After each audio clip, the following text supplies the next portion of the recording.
ಮಧ್ಯಪ್ರದೇಶದ ಇಂದೋರ್ನಲ್ಲಿ ವ್ಯಕ್ತಿಯೊಬ್ಬ ಹೆಲ್ಮೆಟ್ ಹಾಕದೆ ಬೈಕನ್ನು ಓಡಿಸ್ತಾ ಬರ್ತಾ ಇದ್ರು. ಇನ್ನು ಟ್ರಾಫಿಕ್ ಪೊಲೀಸ್ನವರು ಸವಾರನನ್ನು ತಡೆದು ನಿಲ್ಲಿಸಿ ಹೆಲ್ಮೆಟ್ ಎಲ್ಲಿ ಅಂತ ಪ್ರಶ್ನೆ ಮಾಡ್ತಾರೆ. ಆಗ ಆ ವ್ಯಕ್ತಿ, ಸರ್ ನನ್ನ ತಲೆ ಸೈಜಿಗೆ ಊರಲ್ಲಿ ಎಲ್ಲೂ ಹೆಲ್ಮೆಟ್ ಸಿಗಲ್ಲ ಅಂತ ಪ್ರಾಮಾಣಿಕವಾಗೇ ಉತ್ತರ ಕೊಟ್ಟಿದ್ದಾನೆ ಆ ವ್ಯಕ್ತಿ. ಇನ್ನು ಆ ವ್ಯಕ್ತಿ ಹಾಗೆ ಹೇಳ್ತಾ ಇದ್ದಂತೆ ಪೊಲೀಸ್ನವರಿಗೆ ಅನುಮಾನ ಬಂದು ಪೊಲೀಸ್ನವ್ರ ಹತ್ರ ಇದ್ದಂತಹ ಹೆಲ್ಮೆಟನ್ನು ನೀಡಿ ಇದನ್ನು ಧರಿಸಿ ಅಂತ ಹೇಳ್ತಾರೆ.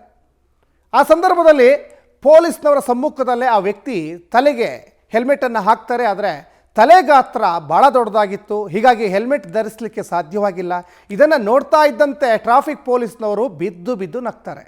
ಕೊನೆಗೆ ಫೈನಲಿ ಪೊಲೀಸ್ನವರು ಹೆಲ್ಮೆಟ್ ಕಂಪನಿಗೆ ವಿಶೇಷ ಮನವಿಯನ್ನು ಮಾಡ್ತಾರೆ.